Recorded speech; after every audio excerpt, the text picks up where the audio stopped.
Hoje eu quero compartilhar com você sobre a doutrina do pecado,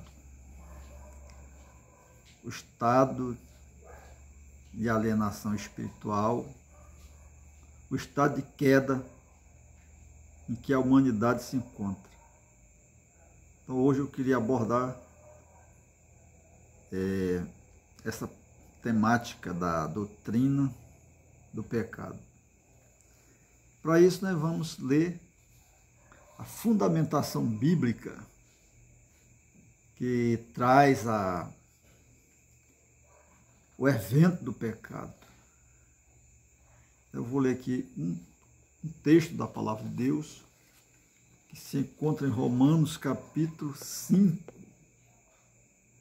versículo 12, que é um texto clássico que narra o registro o estado de pecado que a humanidade se encontra. Então diz o texto: portanto, assim como por um homem só entrou o pecado no mundo, e pelo pecado a morte, assim a morte passou a todos os homens, porque todos pecaram. Então nós abordaremos a problemática do pecado. Problemática do pecado porque o termo pecado ele é um termo de difícil definição, né? De difícil definição. Às vezes tem que se abordar vários termos para se extrair a essência do pecado. E a teologia europeia, que é a teologia mais trágica, trágica sim, ela é mais pessimista em relação à natureza humana.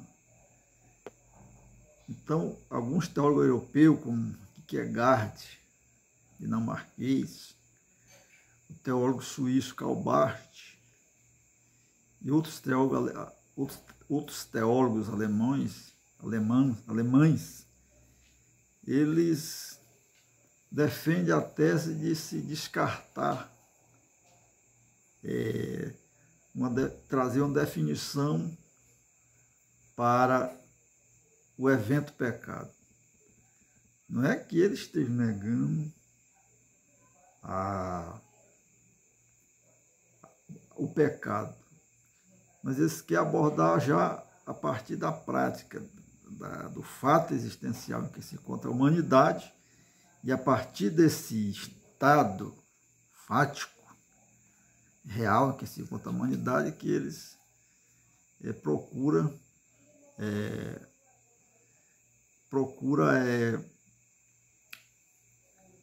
uma solução baseada na palavra de Deus, né? A solução, o tratar com esse estado de ser que a humanidade se encontra, que é o pecado ou a queda. Mas nós vamos abordar um certo grau de profundidade essa temática do pecado, né? E o pecado, a teologia cristã, a prática cristã, a prática teológica cristã, a linguagem da fé, ela aborda o pecado em duas esferas, em duas instâncias. Que é a instância do chamado pecado original e o pecado atual, né? É claro que isso não se trata de dois pecados. Se trata de um único pecado, mas em dois modos de existência. Então, o pecado original é porque ocorreu com o homem numa certa condição que o homem perdeu. O homem está de originalidade. Nós vamos já discorrer. E o pecado atual é esse mesmo pecado em sua manifestação fenomênica, né? Então, o pecado atual é a fenomenologia do pecado. O fenômeno é aquilo que aparece, né? Nesse caso, é a sua atividade. Então, o pecado ele é considerado em dois estados. Pecado com um fato, né? Uma queda, e o pecado com uma atividade. Né? Então, o termo pecado, ele é um termo religioso. O termo pecado, ele é um termo religioso, né? É um termo teológico. Por quê? Porque o pecado, em última instância, no último grau, todo pecado é contra Deus que é o Criador, o primeiro princípio. Então, o pecado, ele é contra Deus, né? Contra Deus. É a coisa que afeta o relacionamento do homem com Deus, né? Então, nós vamos, para nós entendermos esse evento da queda, nós precisamos compreender qual o estado original que a humanidade se encontrava, né? Então, a teologia medieval, e eu sigo, né? Eu sigo com alguma divergência, ela defende o chamado estado de graça santificante, né? Ela defende que o homem recebeu um dom sobrenatural, um dom sobrenatural, chamado de estado de graça santificante, né? Então, o homem vivia nesse estado de graça santificante. E nesse estado de graça santificante, ele participava da natureza divina, né? Participar da natureza divina não significa que o homem participar da essência de Deus. Não, significa que ele participava da bem-aventurança de Deus, da felicidade de Deus. Então, o termo participação, ele denota os benefícios que o homem usufruía com a intimidade de Deus. Então, Deus é feliz em si mesmo, Deus é a suprema bondade, então o homem participava dessa bondade de Deus. Então, essa participação significa isso. Então, nós vamos agora abordar com mais profundidade o que significa esse estado de graça santificante, né? Esse estado de justiça original. Então, o estado de santificação, de graça santificante, ele consistia em alguns dons, né? Em alguns dons que Deus disponibilizou ou se autodoou ao homem, para que o homem participando dessa intimidade divina, ele pudesse cumprir o exercício da sua vocação para a qual ele foi criado, que é a intimidade com Deus, né? Então, o estado de santidade original compreendia 5 dons, que é o primeiro, o estado de graça vivificante, né? Nesse estado de graça santificante, nessa intimidade de participação na vida de Deus, na intimidade de Deus. Então estavam os dons, o estado de graça vivificante, né? Nessa condição, estão os dons chamados pré-naturais. Os dons pré-naturais elevavam, possibilitavam a natureza humana permanecer na presença de Deus, cumprir o desígnio de Deus. Por isso eram os dons que estavam sobre a natureza humana. Então, é chamado preternaturais, né? ela acima da natureza, do estado natural da humanidade. Eu considero esse estado de pré-naturais, dos preternaturais, como uma autodoação de Deus. Existem alguns teólogos medievais, principalmente católicos, que ele defendia que esses dons eram dons criados, uma capacidade criada, que estava acima da capacidade da natureza humana, né? Então, o homem, nesse caso, tinha sua natureza humana, natural, e tinha essa sobrenatureza chamada os dons preternaturais. Mas eu reinterpreto que esses dons chamados preternaturais fosse uma autodoação divina, né? uma intimidade com o Espírito Santo. Então, eu defendo que o homem foi criado nesse estado primitivo, dentro da esfera da ação graciosa de Deus.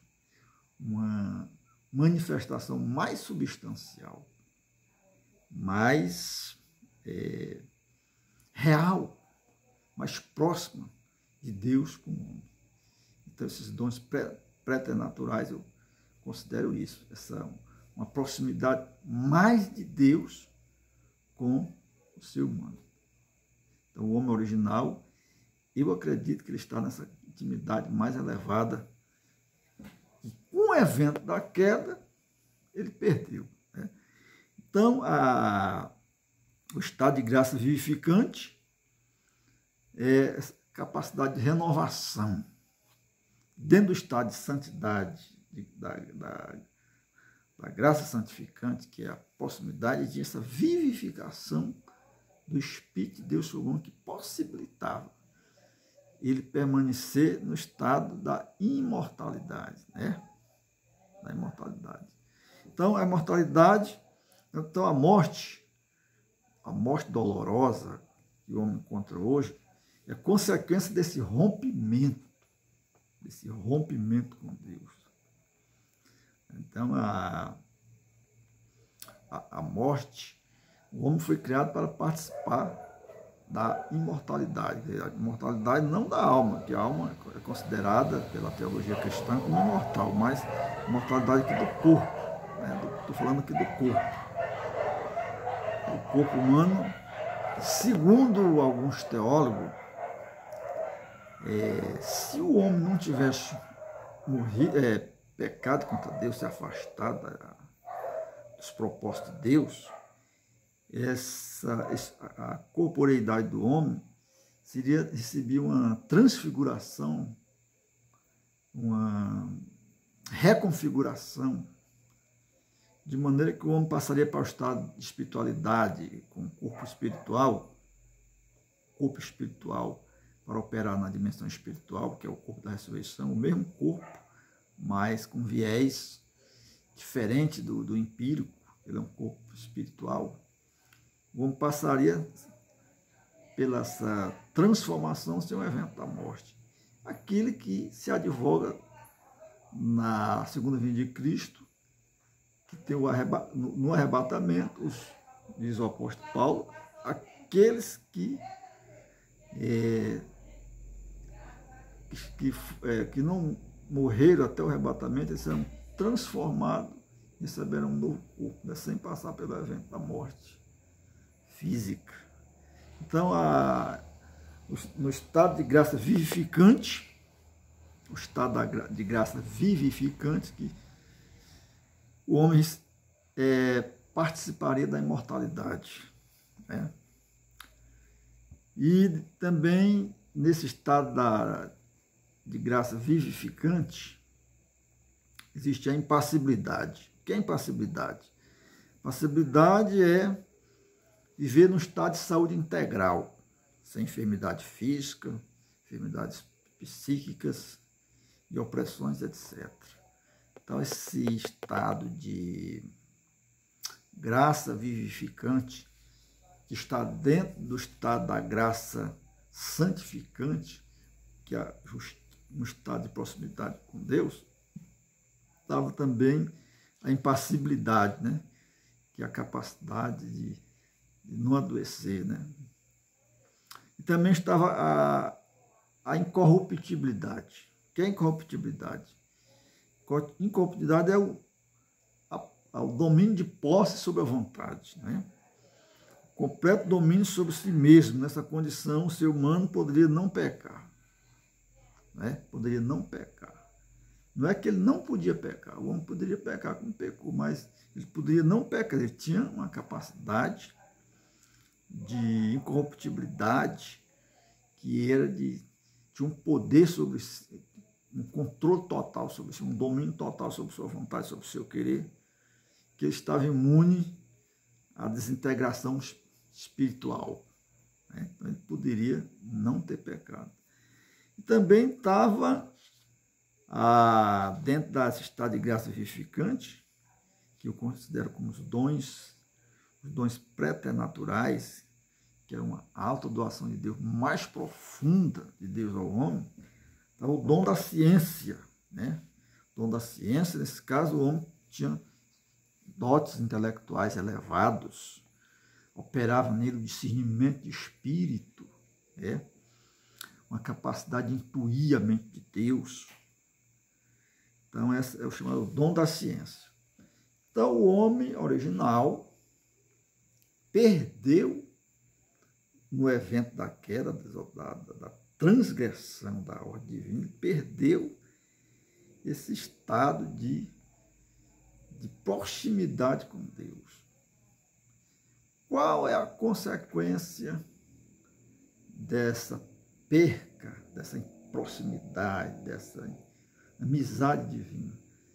É a desintegração da natureza humana, né? Então, esse estado, esse pecado original, porque o homem tinha todas essas qualidades espirituais, pela presença santificante de Deus na vida dele, ele vivia num estado de harmonia com Deus, bem consigo, bem com a natureza, bem com Deus. Então, ele perdeu esse estado, né? Diz a palavra de Deus, está em Gênesis capítulo 3, quando o homem transgrediu o mandamento divino, ele se achou num estado de nudez, se viu nu fisicamente. Quer dizer, antes ele estava num estado de pureza, uma consciência profunda de Deus. Ele não se apercebia que estava nus fisicamente. Mas depois que essa transgressão foi cometida por eles, então eles viram a seu estado de impureza diante de Deus, né? Procuraram folha de figueira para fazer vestimenta.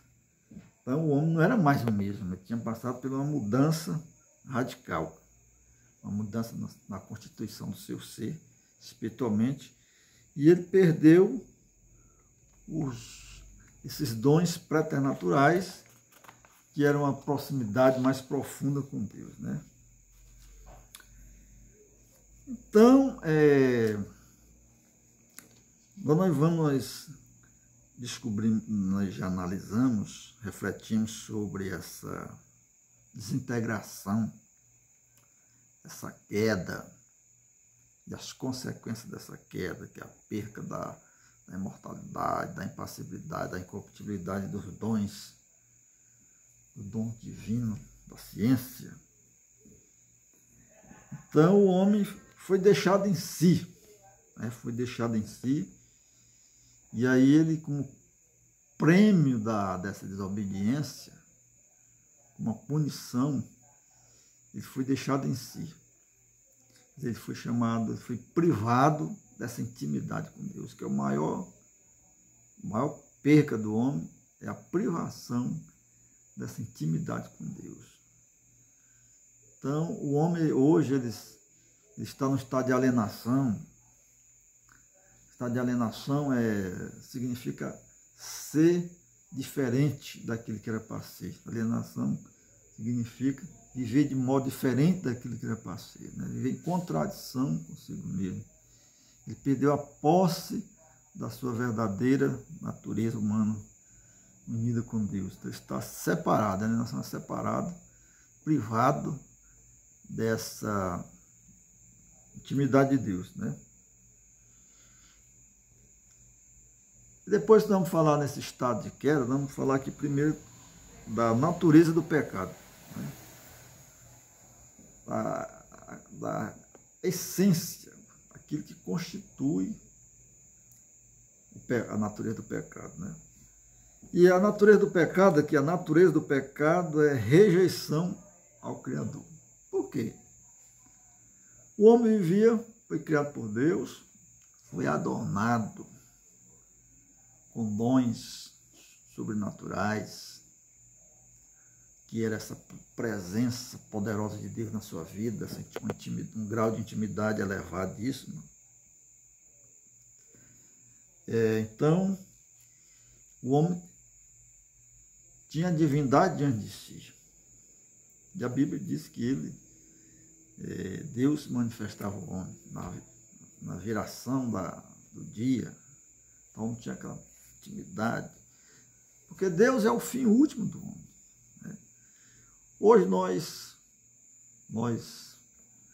que fazemos teologia,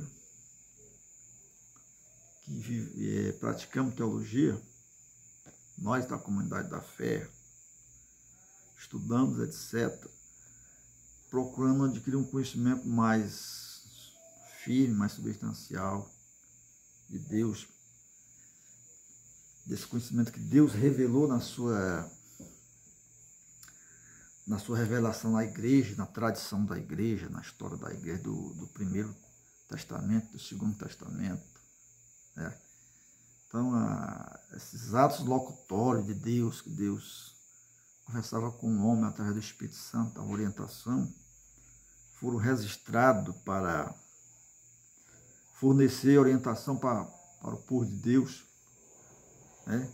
E esses relatos locutórios de Deus foram compilados e transformados na palavra de Deus, nas escrituras sagradas, chamada Bíblia Sagrada. Então, a Bíblia Sagrada é o registro dessas comunicação de Deus no processo da história da salvação, de Deus com o seu povo, né?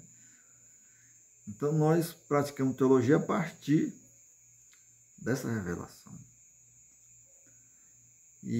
Mas Adão não. Adão, ele tinha vivia um diálogo com Deus, um diálogo literal. Ele não tinha... A prática teológica dele era intimidade com Deus real, direto, né? Então, a natureza do pecado. Então, a essência do pecado é rejeição a Deus, porque o homem tinha a presença de Deus. Deus é o objetivo último do homem, é a finalidade do homem, essa união com Deus. E essa comunhão primitiva existia. Então, o homem não tinha... Ele era uma pessoa que vivia no estado de pureza e de santidade. E o que foi que constituiu o pecado? Foi essa ruptura voluntária por parte do homem, né? Então, o homem, a partir de determinado momento, ele sentiu que deveria ter sua autonomia independente de Deus. E aí ele rompeu com Deus. Esse rompimento é a essência do pecado. Então, a essência do pecado é a rejeição a Deus, né? A Deus. Adão tinha um conhecimento de Deus maior do que qualquer teólogo hoje. Ele tinha esse conhecimento, não é um conhecimento de reflexões, grandes obras de reflexão, não, ele tinha uma intimidade diretamente com Deus, né? Isso era o suficiente. Não tinha a esfera do medo nem da angústia na vida dele. Ele tinha tudo, né? Em termos de espiritualidade. Então ele rompeu com isso. Então, a natureza do pecado, ela é rejeição a Deus, né? E o pecado, ele é espiritual. O pecado, ele não é uma substância. O pecado não é uma substância espiritual, uma coisa física. O pecado, ela é uma ação. uma ação relacionada a Deus. Então, o pecado, ele é espiritual, são chamados atos morais, né? Atos morais. Então, o pecado, ele é espiritual, ele ocorre na esfera espiritual, na esfera moral, né? Esfera moral. Então, o pecado, ele é duplo. No caso, é o pecado original, que gerou um estado. Um estado. Qual é esse estado? Esse estado é o chamado estado de morte. Por quê? Porque o homem em si mesmo não tem poder para servir a Deus. O homem serve a Deus pelo um dom gracioso, pela autodoação divina. Então, sem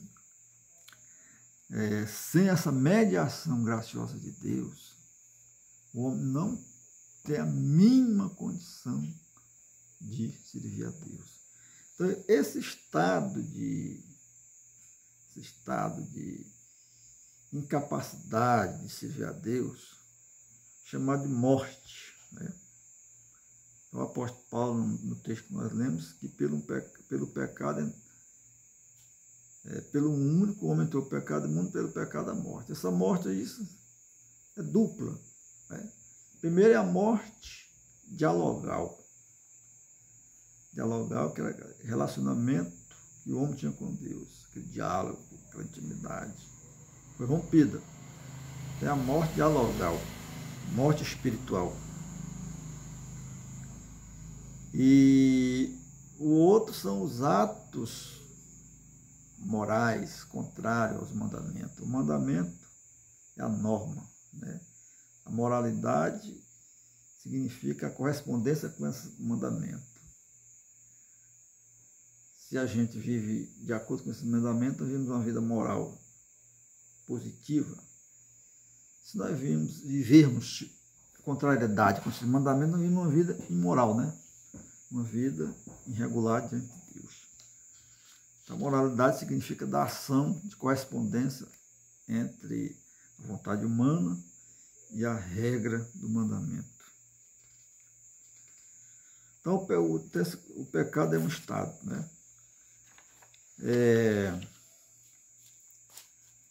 Teve um teólogo,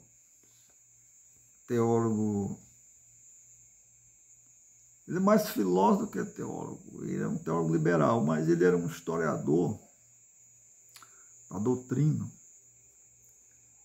E como historiador, ele era fiel aos princípios da ortodoxia, ortodoxia, embora ele não acreditasse na ortodoxia, tivesse outra visão, uma reinterpretação, mas ele fazia uma exposição fiel da ortodoxia. É o Paul Tillich, né? Filósofo alemão, teólogo, filósofo alemão, radicado nos Estados Unidos. Então, ele sintetizou uma proposição da Confissão de Augsburg, Confissão da Igreja Luterana, sobre o pecado. E aquela confissão de fé da Igreja Luterana diz o seguinte: o pecado é o estado em que a humanidade está sem fé em Deus e em concupiscência. Então, o pecado é um estado em que a humanidade está sem fé em Deus e em concupiscência. O teólogo alemão Gerhard Ludwig Müller, cardeal, prefeito da Sagrada Congregação para a Doutrina da Fé, ele conceituou o pecado na sua teologia sistemática como o seguinte: pecador, o homem em estado de pecador, designa o ser humano não por causa de uma transgressão pessoal do mandamento, mas devido à perda da presença vivificante de Deus na condição de pecador e de devedor da justiça e santidade que foram dadas originalmente, sobrenaturalmente, ao homem. Então, Gerhard aqui, ele disse que que o homem é pecador hoje, nasce no estado de pecado, porque ele nasce destituído daquela intimidade com Deus. E a verdade é essa mesmo. Todas as pessoas que nascem depois do evento da queda, ele nasce despido daquele estado gracioso, no qual o homem vivia dentro da esfera da intimidade de Deus, e Deus habilitava ele com esses dons preternaturais que eu falei, né? Que eu falei agora recente. Então, quando a pessoa nasce, já nasce nesse estado de queda. O homem já nasce no estado de queda. Isso já nos adianta que o homem precisa de uma reabilitação. E aqui nós podemos adiantar que essa reabilitação ela ocorre em Cristo. Essa reabilitação, essa reproximidade do homem com Deus ela ocorre em Cristo. Então, todos os homens que nascerem em Adão já nascem destituídos dessa intimidade da glória de Deus, nascem destituídos da glória de Deus, daquela presença substancial de Deus com o homem que o homem tinha no princípio. Então, todas as pessoas que nascem pós Adão já nascem no estado de queda. Já nascem num estado de queda, precisando ser vivificado, precisando participar de uma ressurreição espiritual com Deus. Então, está explicado aí o estado de queda. Vamos analisar agora aqui a Confissão de Augsburgo, que diz que o estado em que a humanidade está sem fé em Deus é em concupiscência. Então, por estado ou condição, significa que o estado atual da humanidade não é mais o mesmo da condição original. Ele perdeu aquela proximidade com Deus. E naquela proximidade estavam os dons sobrenaturais sobre o homem. Então o homem nasce no estado de queda. Diz a palavra de Deus: portanto, assim como por um só homem entrou o pecado no mundo, e pelo pecado a morte, assim todos pecaram, estavam todos nessa caído, destituídos da glória de Deus. Há alguns teólogos evangélicos que querem entender o pecado como algo físico, como algo físico. E para esses teólogos defendem a doutrina do tradacianismo, tradure no latim, quer dizer que a alma do ser humano deriva da alma do próprio homem. Quer dizer, a alma de seu filho deriva da sua. A substância da alma do seu filho deriva da sua. E aí, esses que advogam essa tese errônea, eles consideram o pecado como algo físico. Mas o pecado não é físico, o pecado é ato moral. Então, se o homem hoje não se sustenta, viver sem pecar, principalmente os que não foram reabilitados com Cristo, é porque eles já nascem destituídos da glória de Deus, dos dons, e convivem numa sociedade caída. Está tudo afetado pelo pecado.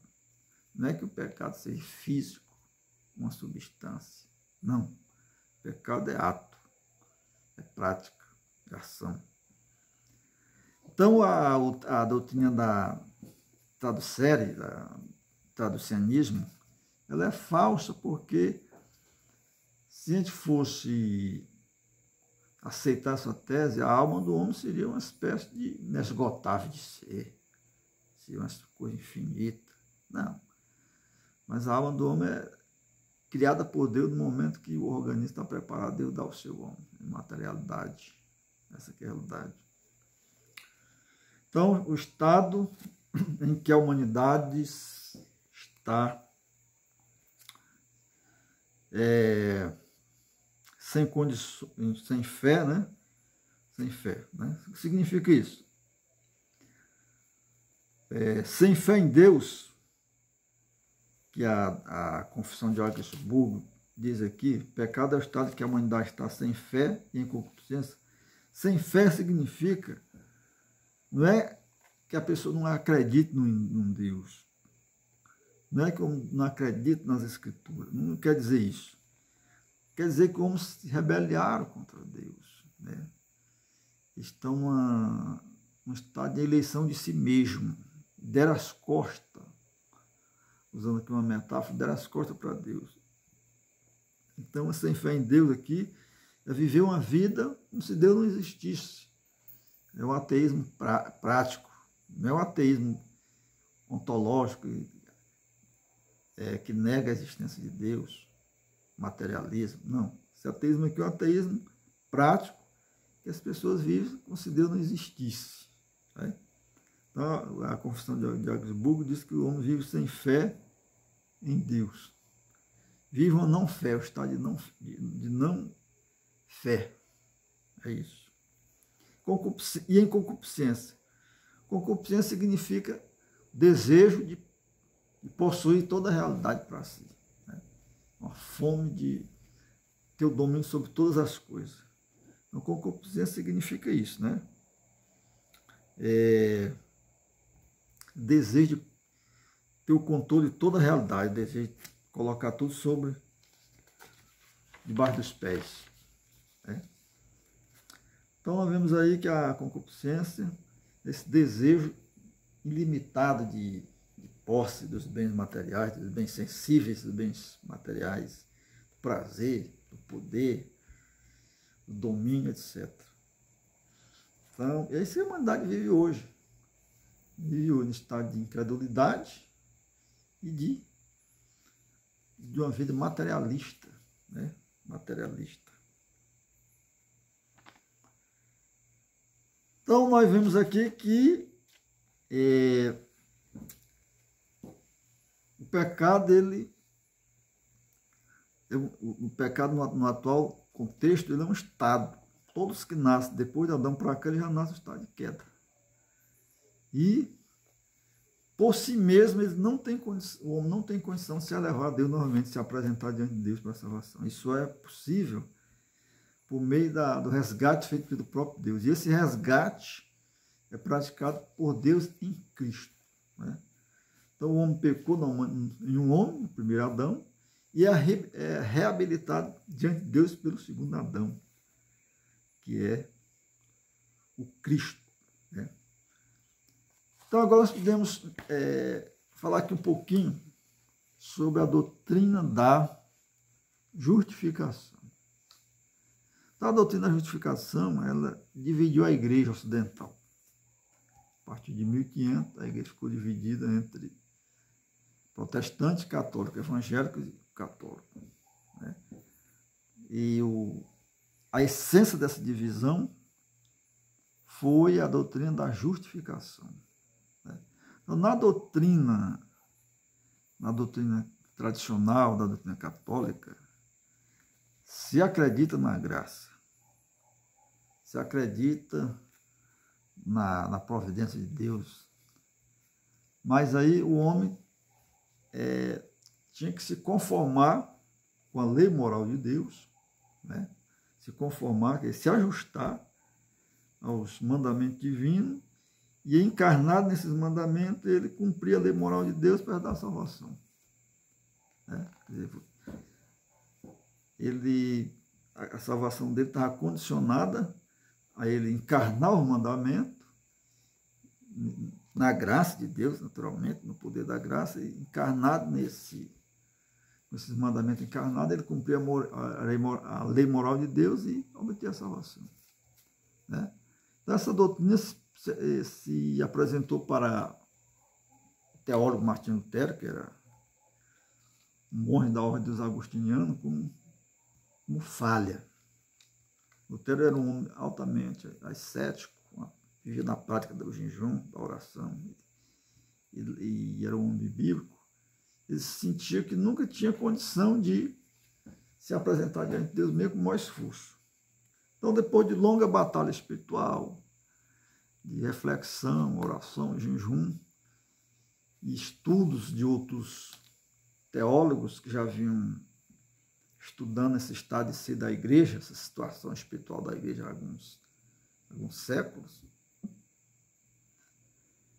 Então ele chegou à conclusão que o homem por si mesmo não tem como se apresentar diante de Deus.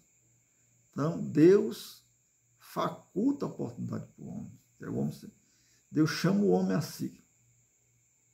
Aí o homem aceita esse chamado.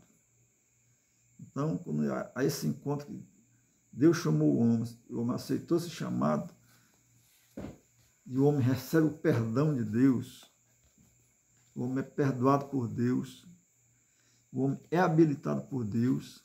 Então, a partir desse encontro, do homem aceitar essa oferta que Deus faz de si mesmo, essa oferta que Deus perdoa e justifica o homem, seu estado de pecado, e o homem aceita essa oferta, então ele é declarado justo. Quer dizer, os méritos de Cristo é atribuído sobre o homem. Né? Agora, outra problemática que nunca foi compreendido pelo Concílio de Trento, foi o concílio que fez a Contra-Reforma, é que depois que o homem se entrega a Deus, o homem se entregou à oferta graças a Deus. Então, o homem, é claro que a partir daí o homem vai viver uma vida de santificação, mas ele vai encarnar esses mandamentos já salvo. Né? Ele não vai fazer, não é salvo pelas obras da oração, do jejum. Não, ele é salvo pela graça infinita de Deus, pela fé. E aí, nesse evento da entrega, que ele se entrega a Deus, respondendo à adoração de Deus, tá? E a partir daí o homem vai viver uma vida de santificação, pautada na palavra de Deus. Então, essa é a diferença da doutrina da Igreja Católica para a doutrina protestante. Né? Numa você encarna, mesmo no estado de graça, você recebe o poder da graça para cumprir o mandamento. Chegou a cumprir, você tem o mérito da salvação. Na outra não, você chega como um pecador sem nenhum mérito, recebe o perdão gratuitamente. E a partir daí você vai viver uma vida como esse encontro exige, uma vida de santificação. Então, poderia dizer, no primeiro caso, você cumpre e é salvo. No caso protestante, não, você é salvo e cumpre a palavra de Deus. Mais ou menos isso. Então, e a doutrina é saber quem pode chegar diante de Deus? Ninguém. Né? Então, Deus nos aceita como nós somos no nosso estado de pecado. Então, a partir desse encontro, que há o perdão, a justificação, a ressurreição espiritual, então agora a pessoa que nasceu espiritualmente com Deus, vai viver uma vida moralmente de acordo com o padrão bíblico. Né? Não é que ele teve esse encontro e vai viver a vida do mesmo jeito do pecado, não. Nós não fomos chamados para o pecado, fomos chamados para a santificação. Amém.